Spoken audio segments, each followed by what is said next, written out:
That's all I have to say. I'm not entirely sure if that first 30 minutes is actually going to be posted anywhere. Can't be attached to it. But I'm getting to the good stuff right now. So all of my guides, all of my ancestors, everything that I just said in the last 30 minutes, it's going to be out there for everybody or not. Anyways, we're on this path. We're on this path together. Some of us are paralleling and on our own different paths. You've chosen what you've chosen. There's no ifs, ands, or buts about it. The signs on an international level are coming through now. But this is about ancestors, guides, angels, and other beingness that help you be able to learn your lessons, go through your path, deal with your karmas, become more aligned, more awakened, more remembered of what your soul is and who you are. So that's where I am in this session today. And I've had FaceTimes and phone calls and all sorts of stuff coming up. Definitely Mercury retrograde. So we'll trust that this live is going to go well and that we can be in here together for a little bit of time, because there's definitely some stuff that I want to be able to talk about and to get out into, you know, the media channels, so that we all can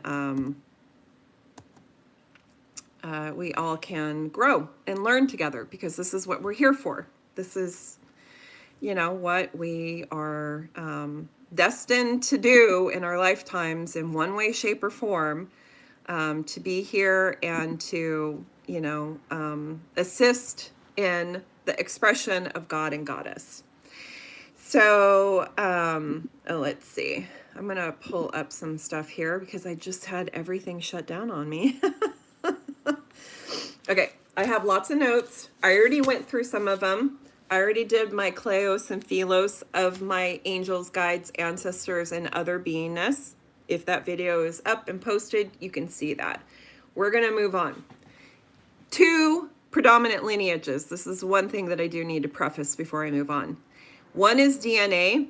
One is traceable, knowable. It also gets displaced very quickly within 2 or 3 generations. Your DNA becomes much further removed from your ancestors. And your other lineage, predominant lineage, is your ineffable lineage, your multiple lifetimes, your soul, where your soul came from, your soul tribe, what people call a soul tribe. It's your soul level incarnations. And it's very, very substantial. Thanks for being here. Thanks. Sorry, there's something going on with the first, you know, live that I started like a half an hour ago. It's okay. We're going to get into it, because I'm like jumping through like a bunch of the notes. So one of my main ladies, main guides in this lifetime is Mother Mary. Whoop, whoop. She has been with me multiple lifetimes. And I did not know that until I opened up and started practicing about past lives, about you know, my different incarnations, about sitting in them, because that's a big thing. Like just being open to receive past lives through dream state, through awareness, through synchronicities, however they come in, through plant spirit, just being open to receive them, let alone to be able to face the karmas and the lessons and the lifetimes that you had, because, you know, humanity's been horrible to each other a lot of the time. Absolutely horrible to each other.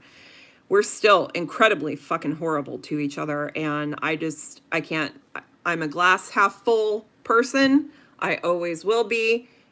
I know my soul, everybody's soul is there in general. But man, do our ego biases and constructs get in the way. I'm telling you.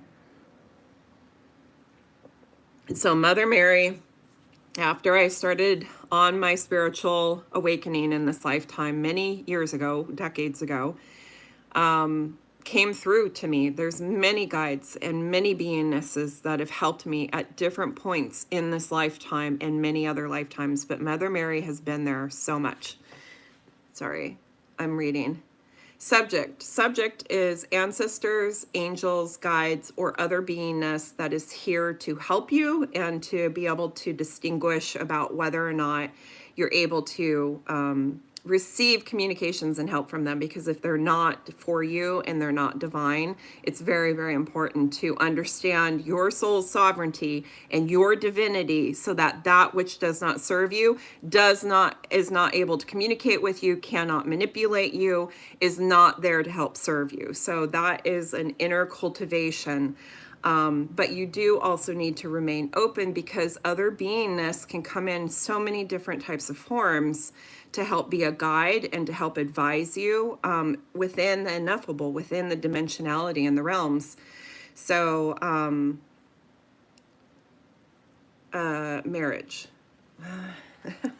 That's actually a topic that I wrote on. I'm married to myself, and I've been married to other people. And I'll tell you, the marriage to myself has been the best marriage ever. When you commit to yourself first, I'm going to tell you, I wrote a book about this. When you commit to yourself first and foremost, like they say, put the oxygen mask on you first before you put it on somebody else. That's how I see relationship.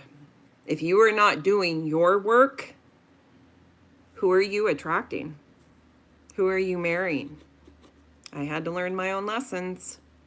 I advocate for polygamy, self-marriage, whatever it is, whatever form, whatever word you want to put it in. It's a similar construct, that you take care of yourself and know your divinity and your sovereignty before you give yourself to somebody else in a very, very serious contract, because they're incredibly hard to break energetically, spiritually. When you have children with somebody else, it is very, very difficult if that is not a divine union. And if you're in your divinity and your sovereignty, and that's who you've attracted, you'll know. You'll both know. You'll both know that it is yes or no, like a yes or no. So if you have hesitation, pay attention. That's your soul, because I had hesitation. Anyways, we're talking about ancestors, and I'm going to talk about what happened at Notre Dame and the resurrection of Notre Dame and the channelings that I had from it, which are profound. But I'm going to kind of go through my lineages of my guides. So, Mother Mary has been with me multiple lifetimes. In fact, I've had multiple lifetimes in Paris, and Paris has just always done me right. Like, I adore that city, even though I had really hard past lives there. Like, it was just not always okay. Paris has just not been an okay city sometimes in certain eras. And I was beheaded as a nun.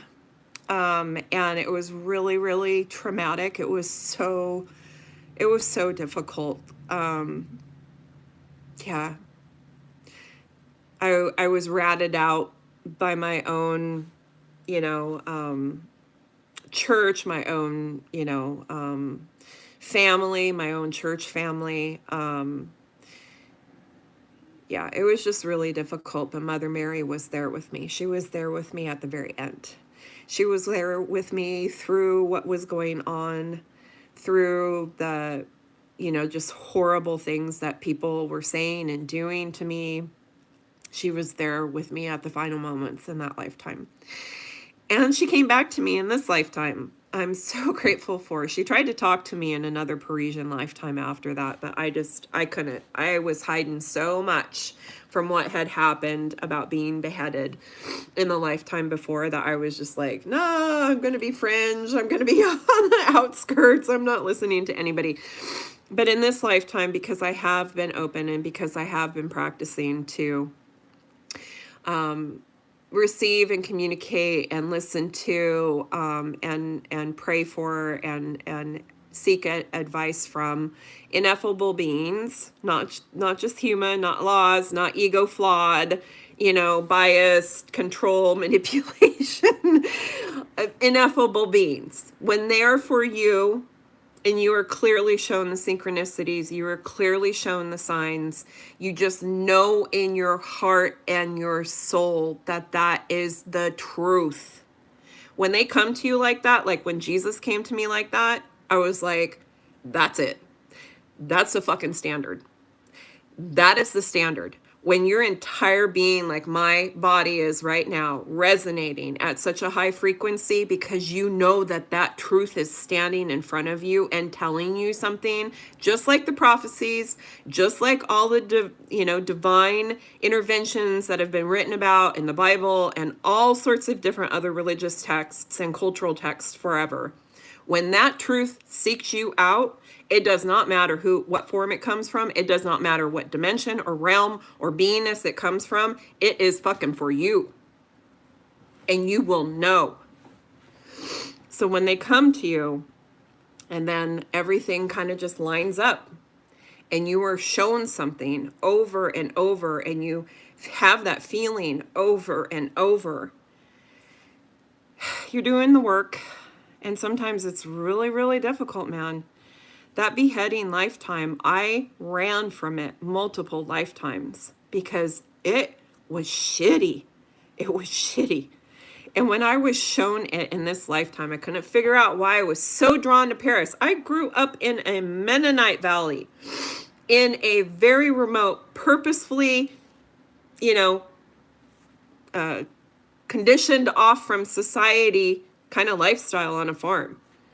I was so attracted to Paris in particular. I could not figure out for the life of me. Nobody could figure out for the life of me why I would scream at the top of my lungs when I was a teenager, I got to get out of here. There is a bigger world for me. And Paris was like a beeline for me. Paris was like a beeline. And I couldn't figure it out. I couldn't figure out why I had Parisian pictures all over my bedroom when I was growing up on a farm. Nobody that I knew had traveled outside the United States at that point. Nobody. None of my immediate family. They barely had college degrees, some of them.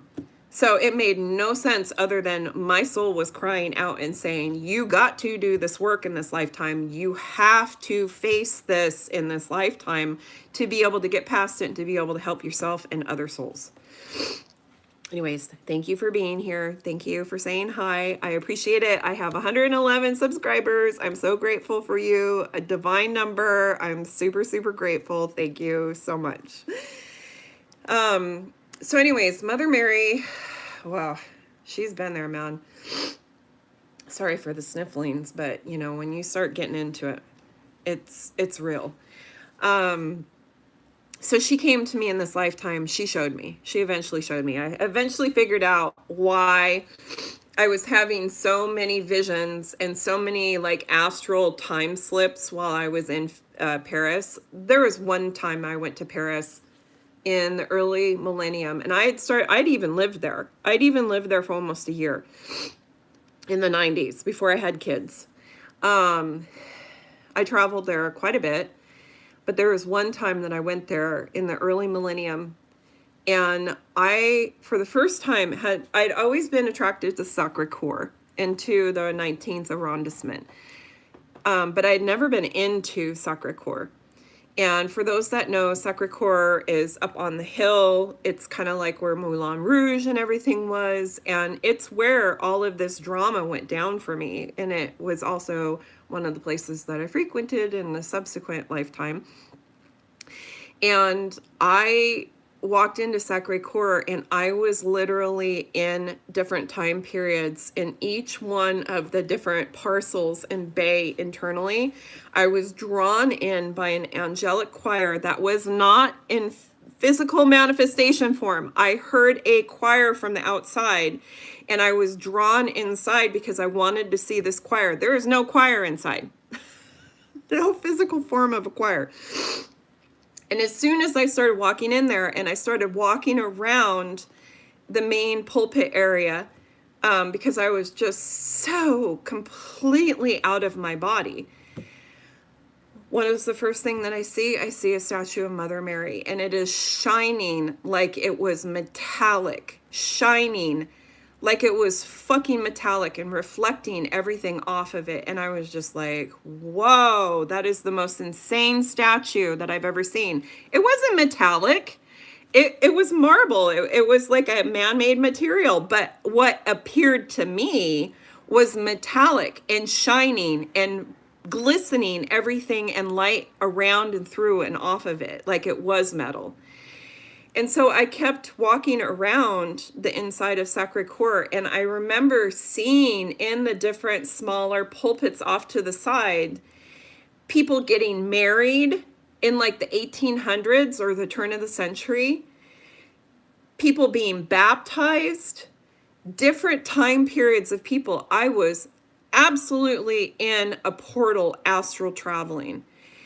And when I came back, like that was like a lot already. But when I came back to Paris the next time was actually where I married myself, where I married myself under the Eiffel Tower. And this next year, it'll be 10 years since I married myself. Best relationship ever. When you get you straight, when you start doing your work, then you can start talking about having a relationship with somebody else, because then you're bringing your real self, your true self, then you're bringing your game. You're bringing your A game to the relationship. Question any other intention or reason if you're going into a relationship and or if that other person is not at that level. They need to have been doing their work too. That's my advice. Anyways, she was there for me. And when I came back to the States, when I went there and married myself, I really had a massive there is definitely a vortex around Sacré-Cœur, or at least for my soul. Because the astrocartography is good, but it's not like intense. So there is definitely a vortex there, just like there's a vortex in Boulder, Colorado. My soul is attracted to these places, attracted to them. And this was because I had many lifetimes there. Paris has just always done me right. Like I love, hate that city. Like love, hate that city. I'm done with those lifetimes now. I have been complete with them for quite a while. So even when I watched Notre Dame's resurrection ceremony yesterday, it brings a beautiful fondness to it. But when I sat in it and said, do I need to be here again? It was just like, no, I have other places yet to go. So anyways, when I was there and I was there to marry myself, the night before I left, the day after I had married myself. So I'm like in my honeymoon stage with myself, right? Going through all the city streets of Paris. I'd already been there for a week. It was amazing. It was fucking magical. I loved every moment of it. Everything lined up. Like it was so crazy. Everything that lined up for it. It was just so many synchronicities in a row. I knew I was in a flow. And the last night before I was supposed to leave, I somehow ended up at the bottom of Sacré-Cœur's grand staircase. And it's never been a street that I've ever been on. I've never, ever, ever I've never, ever been at the bottom of the grand staircase. I've always come up the back side of the arrondissement and through all of the shops and everything where like Moulin Rouge and all of those, places are. You can see now the cafes and all of that stuff. It's always how I've gotten up to the hilltop. But for those that know, or that have lived in Paris, or that know people that have lived in Paris, watching the sunset on the grand staircase is like one of the Parisian things to do. Like you just go there with your beer, with your friends, with, your wine and your cheese, and you watch the sunset. Because it's beautiful, and it's one of the only, places that has had a vantage point and a viewpoint of Paris forever. And when it's just a beautiful, twilight, pink, purple hues type of sunset over the city, it's magic. It literally is like oozing fucking magic and love, and there's people making out, and it's just what you do in Paris. Like, it is a thing there to be on the grand staircase taking in the sunset. And somehow I was at the bottom of the staircase at this point, and I was drawn upwards. And as I was coming up the staircase, I started to time jump into 2 other different time periods, and there were these 2 past lives. And they were showing me how I had interacted with that area, that physical area, in these 2 different time periods that were about 120 years apart. And one of them was the time period that I was beheaded, and how I was approached when I was in a group of nuns that I was purposely brought to Sacré-Cœur for, to be approached because I was, being investigated by the church behind the scenes, and that this mob pulled me away from this group of nuns who all knew what I was there for. Under false pretenses, they had lured me in, and they shackled me and threw me in the friggin' straw bottom crate and hauled me off to the dungeon to be beheaded shortly after, like the next morning. So they had already tried and found me guilty. The church had. And that was one of the lifetimes that I was being shown. And I was so out of my body during this time that I can remember I don't remember anything about going up those stairs, but I do remember one human being that was coming down in a party on that staircase, and he reached out to me and touched my shoulder and asked me if I was okay. And that is the only moment that I remember until I got to the top of the stairs and I was drawn in to Sacré-Cœur again. I was being shown what had been happening to me in both of those other lifetimes, and I was so out of my body that this other human felt it and recognized it and asked me to come back into embodiment, basically. Because I had to have just been like, I don't even know, to other people looking. So anyways, Mother Mary was with me. When I came back to the States after all of that, I finally asked her to show me what had happened in that lifetime fully. And I went through every moment by moment of that beheading and the actual beheading again. And it was really intense, like really, really intense. It shook me up for a while, but at the same time, I had a ton of past life people starting to come to me at all different directions during that same time period, 10 years ago in 2015. So it was a lot. It was a lot to go through that summer. And she's been with me ever since. She's been with me the whole time. But one of the things that I did end up finding out by working with her, by communicating with her, by praying with her, in all of these years since, is that we had a union when she was embodied. I was a childhood friend of hers, and I remembered her through those dream states of being a friend of hers when she was a child. And before she, was put into the Lord's service and everything, like we were children. And I just briefly remember being able to play with her. But I died as a child, and I had actually died many, many times as a young female embodied child in past lives. And that's kind of part of the karmic cycle that I've been in. So I had a much deeper connection with Mother Mary than I even realized. And yeah, we were just innocent children. But she's been there the entire time. Like, she's been there the entire time. And one of the things I do want to say about angels and guides, or ancestors, is that even if you're hearing this and you're like, I don't believe that, I haven't experienced that or anything, I do want you to consider that human beings are so powerful. We are so powerful. Like, we don't even remember most of the time how powerful and divine our souls are.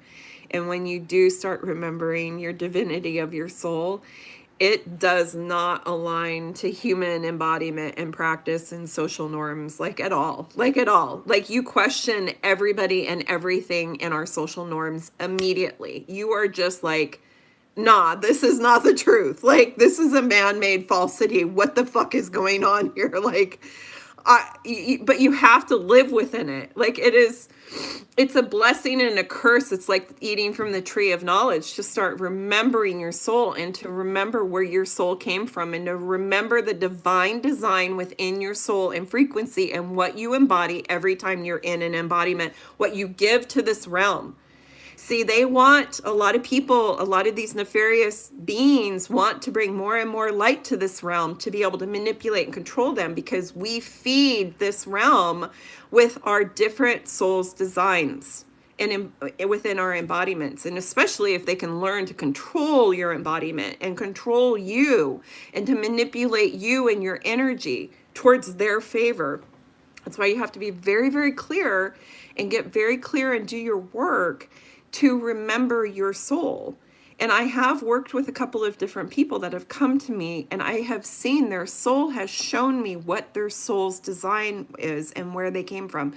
And believe me, it is so diverse. And so some of them I can't even explain in human words what they showed me. Like, I can try to draw it out and I can try to give like an analogy in human understanding of what their soul's design is and what realms they came from.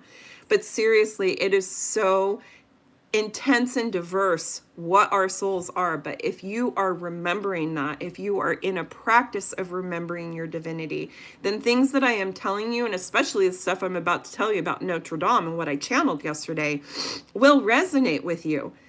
Because when you're hearing the truth, you know that this shit is the truth.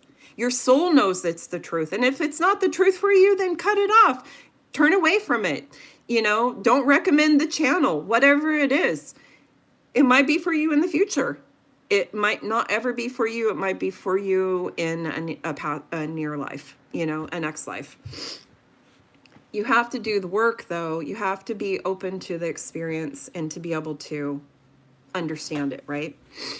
Start to understand it as best as you can. Find other people that have been going through things that you can talk to and find your tribe, right? DNA lineage, that's just one lineage. We have this whole other lineage of our souls with the past lives and with the chosen family and with, you know, people that have been with us before, that have done us right before. You know, our ancestors, our guides in the ineffable realms. That's our soul's lineage. That is the truth. Our souls live from the truth lineage. DNA is just DNA. It is not, you know, I'm sorry to say, but it is not hook, line, and sinker that you have to be a part of that. If it is not for you and those people are toxic as fuck for you, you have an entire other lineage to tap into.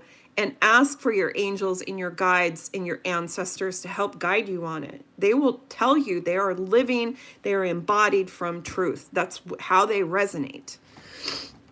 So anyways, you know, just know you have two lineages. You have at least two lineages. There's actually more, but we'll just go with that for right now. Okay. So Mother Mary, she is my homegirl. I'm telling you, I love that being to death. She is pure as fuck. She is motherly as fuck. She is it. She is the empress of all empresses. She is it. And I'm sorry, but I think it was Netflix that made that movie. I watched it last night. Thank you for raising her up into collective consciousness again. It is time. It is showing itself. It is here. Christ consciousness, collective consciousness. It is risen. Okay? And it's coming out. It's coming out. But you didn't cast right, man. I'm telling you, you didn't cast right. It was not authentic. It was not believable. still watch it for yourself. But for somebody who has been communicating with her, that just adores her and loves her and knows her prophetic divinity, yeah, that was not it, as my youngest would say. That was not it. Anyways, what I don't want to forget before I move on to Notre Dame is what I was talking about with like choosing your lineage. There, my screen starts going crazy again. They already cut me off from my YouTube live half an hour ago. They're going to keep trying to cut off this information, I'm telling you. Anyways, so choosing your lineage, knowing that you come from much more, much, much more. We are interwoven with everything. Everything is alive. Everything has a beingness to it. This is why we call cars names. This is why we call other things that we don't consider, alive, names, because it has a beingness to it. But even if you don't believe in this, I want you to consider, we as humans are so powerful, and we know this scientifically. It's like called, mass hysteria or mass psychosis or whatever. And so if science can already prove that us collectively are so powerful that we shift energies, we shift perspectives, we shift governments, we shift shit when we get together because we are that powerful. Think about all of the billions of souls that not only today still believe in and still pray to and still communicate with and still have pure or some form of faith in Jesus, in Mary, in any of these guides. If those beingnesses were not divine, were not holy, or weren't even embodied, right? What if they weren't even real? What if you think that they're not even real? What do you think that billions and billions of humans that have collectively known that they're real, collectively prayed with them, communicated with them, believed everything about them, what do you think that is collectively? Don't you think that collectively we could have just even created the entire divinity of a beingness because of all of the people for centuries that have believed in that beingness? One way or another, scientifically or spiritually, proof's there. So let's talk about Notre Dame. Okay, so I've been to Paris so many times, right? I've already said this. But I was always attracted to Sacré-Cœur because I had these like tremendous experiences in past lives that always like just attracted me like a fucking magnet. Like, I have to go there. I have to go there, right? Now I know why. I've been doing this work on my past lives. I've been given this perspective of my soul's lineage, right? My different incarnations, the different experiences, different people, all of these different skills and abilities in those lifetimes. But I was never really attracted to Notre Dame. Notre Dame is like, but Notre Dame is huge in Paris, in France, in Europe, in the world. Like, it is a huge icon, okay? There's people that don't even know what the heck I'm talking about when I say Sacré-Cœur. Like, they just don't know. But if you say Notre Dame, they're just like, hell yeah. They'll at least know the sport, the university. Like, it is so profound. The brand or the idea or the concept, the vessel, the spell of Notre Dame, that you can't dispute it. But I was never attracted to it. And now I know why. And it just is what it is, right? But I have taken pictures of it before. I've never, ever, ever been inside of it. Ever. I've had some beautiful memories around it. Oh my gosh, I took this picture of these two little Parisian French twins in 2015 that were walking with their dad across the street with Notre Dame right behind them. And they were just these beautiful, perfect creatures. I don't know if you know, but in France, like, everything's beautiful. Like, French people want beauty. My maternal heritage is from the south of France. I have a ton of Libra in my charts, both tropical and sidereal. I love beauty. I live my life for beauty. It is an expression. It is a way of life. It is just, and the French people emulate this. Beauty is a way of life. And these, I will never forget these two twins. They were dressed matching. Their father was just like head to toe matching with them in his own style. And he had one on both hands. And I just quickly snapped this picture of them with Notre Dame in the background. And I'm just like, they are the perfection of beauty, of innocent little girl beauty. I will never forget it. So I've had beautiful pictures of the rose gardens around Notre Dame. I've had some of the most amazing ice cream in Paris you can find just a couple streets away from Notre Dame on the aisle there. But I've never been inside. But when it burned in 2019, I knew, and I know that the world knew. It was very prophetic. It was very, very prophetic that what was happening.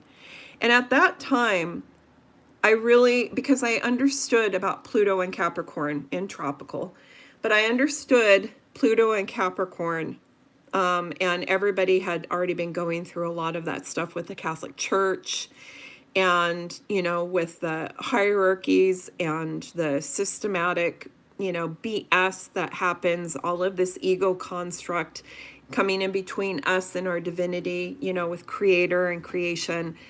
And it just wasn't for people, right? It just wasn't for people. But the fact of the matter lies that Notre Dame is an amazing architectural feat in and of itself. And that is human ingenuity and human creativity.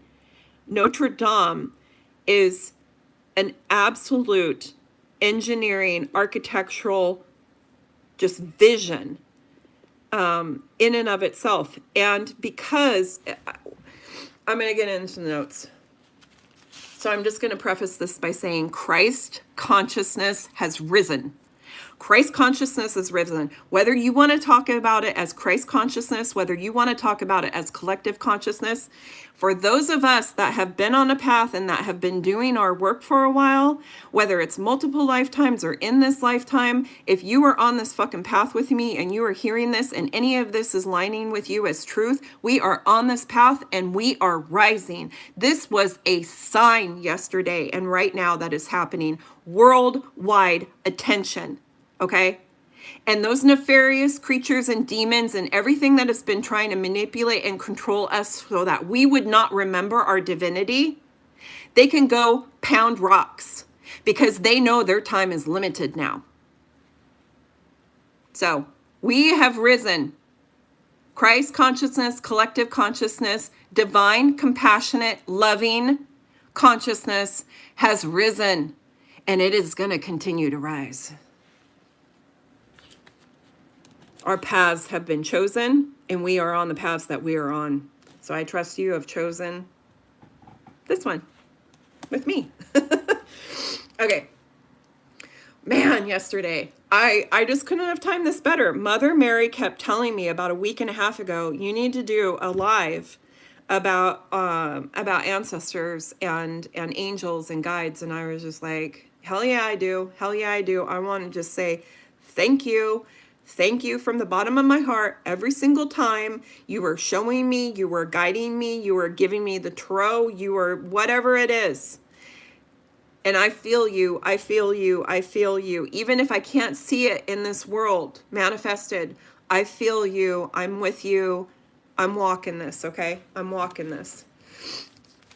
Okay, so the first thing that came through, for anybody that has not watched Notre Dame's resurrection ceremony, it was long, it was hours, and I was all in for it yesterday morning because I was channeling like a motherfucker in the morning. It seriously was. And I was just like tuned in. And I really, really want to see Body Expert YouTube channel people talk about all of the body expert stuff that was happening at the beginning of that ceremony when people were arriving, like not just the people before the president, right? Because By the time the president of France got there with his wife, which I didn't even know anything about that whole relationship, and I had to like Google rabbit hole into that stuff, but I was just like, whoa, this is crazy. Anyways, yeah, his school teacher stuff was like, okay, you do you, boo. Anyways, when they got there, and then all of the other people kind of got there, like, Trump, like all of, like Prince Charles, like all of these people, right? Like were coming there. I was like, who the hell is this? Like, but you could just feel and tell through their body language with each other and stuff, like what the heck was going on, like behind the scenes. And I was just like, I can't wait to see a body expert YouTube about yesterday's Notre Dame. But that's all friggin', ego, construct, attachment, whatever, right? It's 11:11 a.m. Pacific Standard Time. Thank you for being here. So we're going to move on from that because that's just ego, comical BS, right? And I really have little to no time for any of that stuff. I just thought that it was really comical because it was all this human stuff, all this human stuff, all this human stuff. And then they got into the real good human stuff. Then they started talking about the firefighters that were responding to the fire and the people that have been working all the time for the last 5 years behind the scenes to produce what it was that they resurrected yesterday. And then they started talking about like how it was this massive knowledge transfer of what they did hundreds of years ago to create this amazing architectural and engineering feat that Notre Dame already was. And how they had to re-educate themselves in modern day because many of those trades and skills are obsolete or have not been being recognized or perpetuated for all of this time. And they literally had to go and recreate the wheel from those time periods to be able to have it match up to the architectural and engineering creativity and ingenuity that humans produced in honor of God and Goddess and divinity at that moment in history. That was profound. That was profound. Those people had seats in the mid to back area. Those motherfuckers should have been up front. I'm sorry, but you priests, I know you have this whole area that's section for you under God, and then all of the commoners can be in the back in the way that Notre Dame is set up. But those people that saved that institution, that vessel for the world, and that have been doing the actual godliness of recreating, creating, resurrecting, those embodiments are actual God embodied. They're the ones that should have been sitting up front. Sorry, Trump. I'm very happy that they recognized those humans. And they did a very nice little montage about a lot of them. Not all of them, but about a lot of them.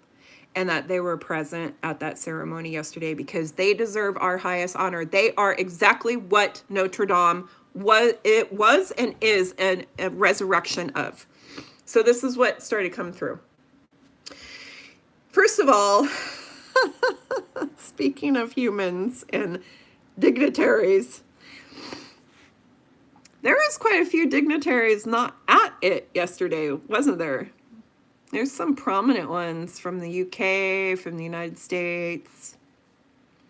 Wonder why they couldn't step into God's house. Look at the people that were there and the people that weren't there. It's going to give you a real good indicator as to where their soul is originating from.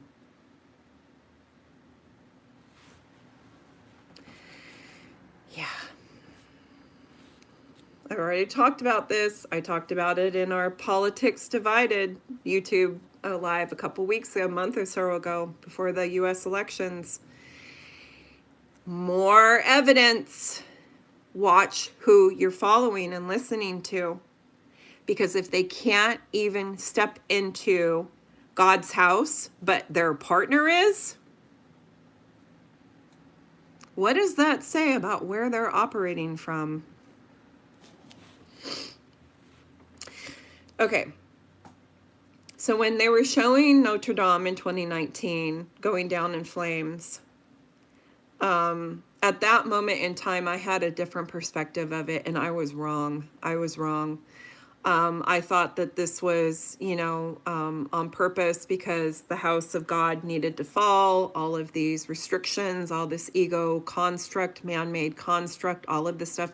I really feel like I was probably aligned with the collective consciousness on this, that it was a sign from God that the church needed to fall. But I'm going to tell you right now, that was wrong. Because Notre Dame is the tower card in Tarot. And for those that know what the tower card is, it's you have to burn it down to build it back up. It was never intended as an indicator for the church crumbling. It was always intended to be the tower in life, showing us where it was going to be resurrected from. And this is really super powerful because the pinnacle of Notre Dame, and they purposely have had this in the news, and it is no small news. This is the news. Notre Dame's pinnacle, the highest point, the closest to godliness that it can be in physical form, is the rooster. And the rooster is the symbol of the French people. The highest holy of holy is the people of Notre Dame. And it's not just the French people. It is humanity. We are the rooster. We are the highest holy of holy, closest to God. And that is what Notre Dame is a symbol of. That's why it had to be burned down. Because the system that was controlling it and that, was within it had to be rebuilt. And it was rebuilt at the cost and at the sacrifice and at the glory of human creation. Our expression of godliness in human form is creation. That's why it's called the Creator. So Notre Dame was the tarot, the tarot card, the tower, which in the Cannabis Tarot is the pinnacle card of the Cannabis Tarot deck. And it's because Madame Lenormand, another beautiful Frenchie, Madame Lenormand, a super powerful oracle who created her own deck, who was the advisor to Napoleon and Josephine and many, many others, helped guide me on creating the Cannabis Tarot and the Tarot Oraculum, which is on Amazon. The Tarot is in a very sacred spell, so you have to contact us to be able to be put on the wait list to be able to purchase it every year.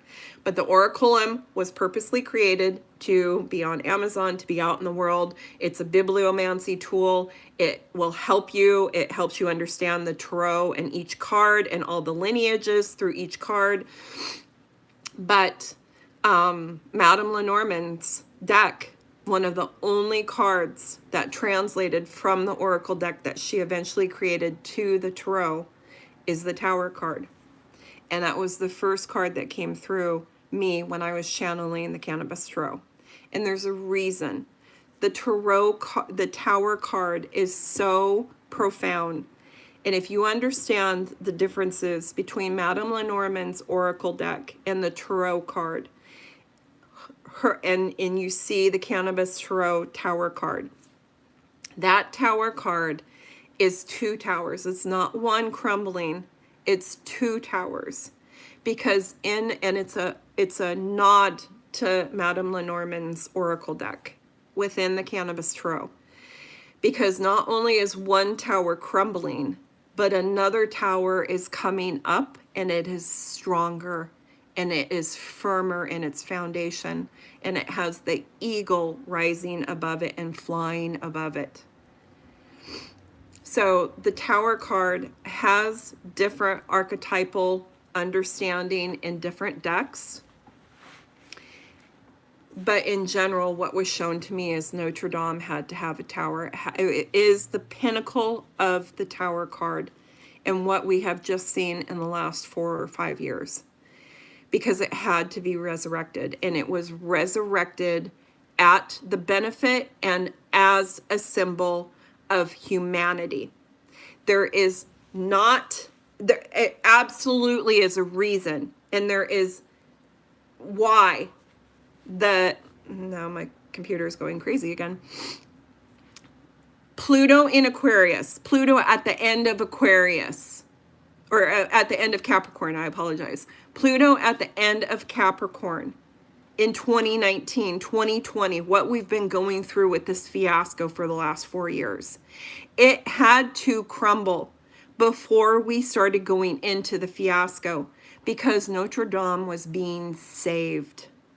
Notre Dame was being saved through the fire because it's been closed off this entire time.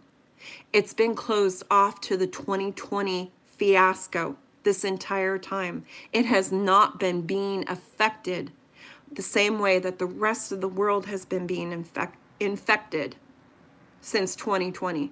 It had to happen before 2020 because it has been being saved. It has been being kept in its innocence and being saved to be able to be resurrected at this time. It is no small feat, and the celestials are completely aligned that Pluto is now fully into Aquarius, into the people, and Notre Dame was resurrected. And Notre Dame's highest holy peak, closest to God, goddess, is of the people. Notre Dame is our symbol. It is our tower as humanity. Our consciousness is rising. This was the symbol. They have less and less power over us the further and further we become connected to our divinity and our soul sovereignty. Notre Dame just showed us that on the world stage. It was purposely brought down before COVID. It was saved. It was kept innocent and pure through all of this 2020 debacle and hassle that everybody else has had to live for, to be resurrected when Pluto was finally going to be out of Capricorn and into the sign of the people, Aquarius. Can't make this shit up, man. The celestials are divinely orchestrated and aligned. Notre Dame is our symbol. We are the roosters, not just the French people, every people. We are the divine. We are the creators that recreated that. Humans, human creation, divine creation through us, resurrected Notre Dame.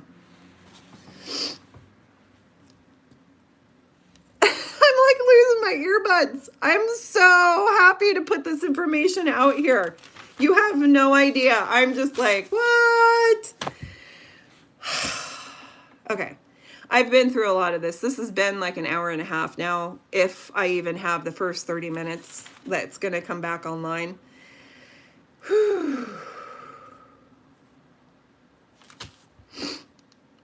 Thank you for being here. Thank you for all my subscribers. Consider subscribing and liking and sharing. Please share this information. Christ consciousness, divine consciousness, collective consciousness, our divinity, our soul sovereignty. The people are risen. We are risen. And Notre Dame is a beacon of that for us. A beacon.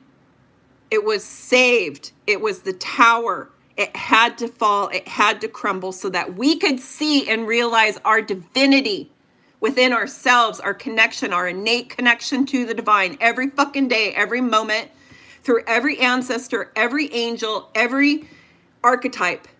It doesn't matter. Open your heart, your soul, be on this path, in this practice with me, please, because this is eventually where humanity's headed. This nefarious powers, these systems, they are lower and lower and lower, and we are higher and higher. When they go low, we go high. That is what Notre Dame did for us. That's what Notre Dame just showed the entire world on behalf of humanity. We are the closest to divinity. We are the highest of high, the holy of holy. And we create things like Notre Dame in honor of our ancestors and our lineage, the divine lineage, our soul's lineage. Open and receive your truth, your soul's truth. Know that it flows through you, it flows through all of us, that we all are innately connected and loved and beloved. And this is who we are. And we get to be this more and more and more, the less and less and the tinier and tinier they become that have tried to keep power and control over us. It's not for us. It doesn't serve us. It's not for us anymore.